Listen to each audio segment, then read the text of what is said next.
ಪ್ರಿಯ ವೀಕ್ಷಕರೇ, ಕೆವಿ ವಾರ್ತಾ ಯೂಟ್ಯೂಬ್ ಚಾನಲ್ಗೆ ಸ್ವಾಗತ. ಬಿಗ್ ಬಾಸ್ಗೆ ಬಂದ 2ನೇ ವಾರದಲ್ಲೇ ನಾನು ಕಪ್ ಗೆದ್ದಿದ್ದೇನೆ. ಇಂತಹ ಒಂದು ಸ್ಫೋಟಕ ಸತ್ಯವನ್ನ ಹೊರಹಾಕಿದ್ದಾರೆ ಹನುಮಂತ. ಇದರಲ್ಲಿ ಕಿಚ್ಚ ಸುದೀಪ್ ಅವರ ಪಾತ್ರ ಕೂಡ ಇತ್ತು ಅನ್ನೋ ಮಾತುಗಳನ್ನ ಹನುಮಂತ ಆಡಿದ್ದಾರೆ. ಹಾಗಿದ್ರೆ ಹನುಮಂತ ಹೇಳಿರುವ ಈ ವಿಚಾರದ ಸತ್ಯ ಏನು?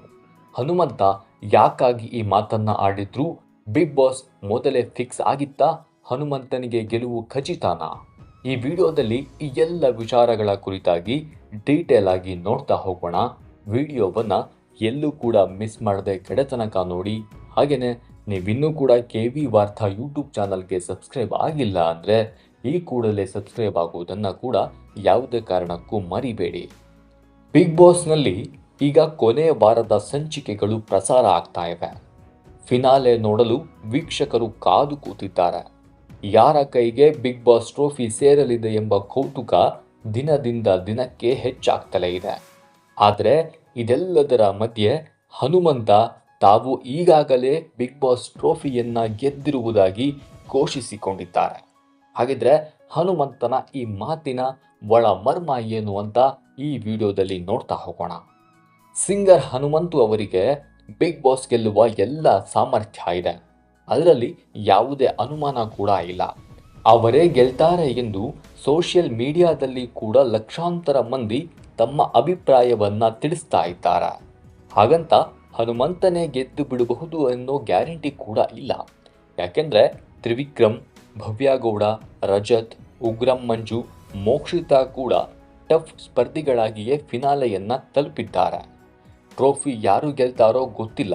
ಆದರೆ ಹನುಮಂತು ಅವರು ತಾವು ಈಗಾಗಲೇ ಟ್ರೋಫಿ ಗೆದ್ದಾಗಿದೆ ಎಂದು ಹೇಳಿದ್ದಾರೆ. ಅವರ ಮಾತಿನ ಅರ್ಥ ಬೇರೆಯದೇ ಇದೆ. ಹನುಮಂತು ಎಂದೂ ಕೂಡ ಬಿಗ್ ಬಾಸ್ ಮನೆಯಲ್ಲಿ ಅತಿರೇಕದ ಲೆಕ್ಕಾಚಾರವನ್ನ ಹಾಕಿಕೊಂಡು ಗೇಮ್ ಆಡಿದವರಲ್ಲ. ಆ ಕ್ಷಣದಲ್ಲಿ ಜೀವಿಸಿ ಆ ಕ್ಷಣದಲ್ಲಿ ಏನು ಮಾಡಬಹುದೋ ಅದನ್ನು ಮಾಡಿದಂತಹ ಸ್ಪರ್ಧಿಯವರು. ಬಿಗ್ ಬಾಸ್ ಮನೆಗೆ ಬರುವಾಗ ಅವರು ಟ್ರೋಫಿ ಮೇಲೆ ಕಣ್ಣಿಟ್ಟುಕೊಂಡು ಬಂದಿರಲಿಲ್ವಂತೆ. ನಾನು ಬಂದ 2ನೇ ವಾರಕ್ಕೆ ಸುದೀಪ್ ಸರ್ ಕಡೆಯಿಂದ ಕಿಚ್ಚನ ಚಪ್ಪಾಳೆ ಸಿಕ್ಕಿತು. ಅದೇ ನನಗೆ ಬಿಗ್ ಬಾಸ್ ಟ್ರೋಫಿ. ಆಗಲೇ ನಾನು ಕಪ್ ಗೆದ್ದೆ ಎಂದು ಹನುಮಂತ ಹೇಳ್ಕೊಂಡಿದ್ದಾರೆ. ಹೌದು, ಬಿಗ್ ಬಾಸ್ ಮನೆಯಲ್ಲಿ ಕಿಚ್ಚನ ಚಪ್ಪಾಳೆಯನ್ನ ಪಡೆಯೋದು ಕೂಡ ಅದೆಷ್ಟೋ ಸ್ಪರ್ಧಿಗಳ ಆಸೆ.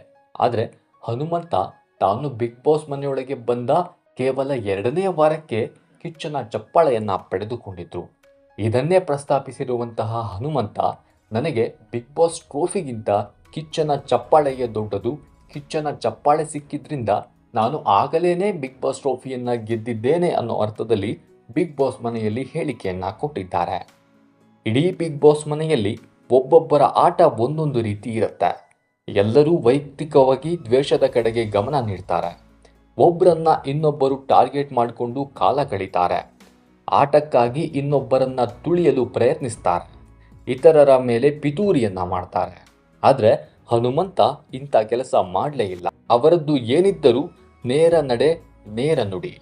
ಅರ್ಥಗರ್ಭಿತವಾಗಿ ಹಾಡುಗಳು, ಮುಗ್ಧತೆಯ ಮಾತು, ಲಘು ಹಾಸ್ಯದಿಂದ ಹನುಮಂತ ಎಲ್ಲರ ಫೇವರೇಟ್ ಸ್ಪರ್ಧಿ ಎನಿಸಿಕೊಂಡ್ರು. ಮೊದಲಿಗೆ ಅವರು ಬಿಗ್ ಬಾಸ್ ಮನೆಗೆ ಕಾಲಿಟ್ಟಾಗ ಆಟದ ರೀತಿ ನೀತಿ ಅವರಿಗೆ ತಿಳಿದಿರಲಿಲ್ಲ. ಆಗ ಅವರ ಸಹಾಯಕ್ಕೆ ಬಂದಿದ್ದು ಧನ್ರಾಜ್ ಆಚಾರ್. ಅವರಿಬ್ಬರ ನಡುವೆ ಉತ್ತಮ ಬಾಂಧವ್ಯ ಬೆಳೆದಿತ್ತು.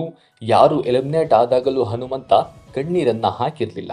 ಆದರೆ ಧನ್ರಾಜ್ ಔಟ್ ಆದಾಗ ಹನುಮಂತನ ಕಣ್ಣಲ್ಲಿ ನೀರು ಬಂತು. ಅವರು ಕೂಡ ಸಖತ್ ಎಮೋಷನಲ್ ಆಗಿದ್ರು. ಇದೇ ತೋರಿಸುತ್ತೆ ಹನುಮಂತ ಯಾರನ್ನೂ ಅಷ್ಟು ಸುಲಭವಾಗಿ ಹಚ್ಚಿಕೊಳ್ಳಲ್ಲ. ಹಚ್ಚಿಕೊಂಡ್ರೆ ಅವರನ್ನ ಎಂದೂ ಕೂಡ ಬಿಟ್ಟು ಕೊಡೋಲ್ಲ ಅನ್ನೋದನ್ನ. ಪ್ರಿಯ ವೀಕ್ಷಕರೇ, ಈ ಬಗ್ಗೆ ನಿಮಗೇನಿಸುತ್ತೆ? ಹನುಮಂತ ಈ ಬಾರಿಯ ಬಿಗ್ ಬಾಸ್ ಟ್ರೋಫಿಯನ್ನ ಗೆದ್ದು ಬಿಡ್ತಾರಾ ಅಥವಾ ಬೇರೆ ಯಾರಾದರೂ ಗೆಲ್ತಾರಾ? ಹಾಗಿದ್ರೆ ಬೇರೆ ಯಾರಾದರೂ ಗೆಲ್ಲೋದಾದ್ರೆ ಯಾರು ಗೆಲ್ಲಬಹುದು ಅನ್ನೋದರ ಕುರಿತಾಗಿ ನಿಮ್ಮ ಅನಿಸಿಕೆಯನ್ನ ಕಮೆಂಟ್ ಮಾಡಿ ತಿಳಿಸಿ. ಈ ವಿಡಿಯೋ ಇಷ್ಟ ಆಗಿದ್ರೆ ಲೈಕ್ ಮಾಡಿ, ಶೇರ್ ಮಾಡಿ. ಹಾಗೇನೆ ಈ ರೀತಿಯ ಇನ್ನಷ್ಟು ವಿಡಿಯೋಗಳಿಗಾಗಿ ಕೆವಿ ವಾರ್ತಾ ಯೂಟ್ಯೂಬ್ ಚಾನಲ್ಗೆ ಸಬ್ಸ್ಕ್ರೈಬ್ ಆಗೋದನ್ನು ಯಾವುದೇ ಕಾರಣಕ್ಕೂ ಮರಿಬೇಡಿ. ನಮಸ್ಕಾರ.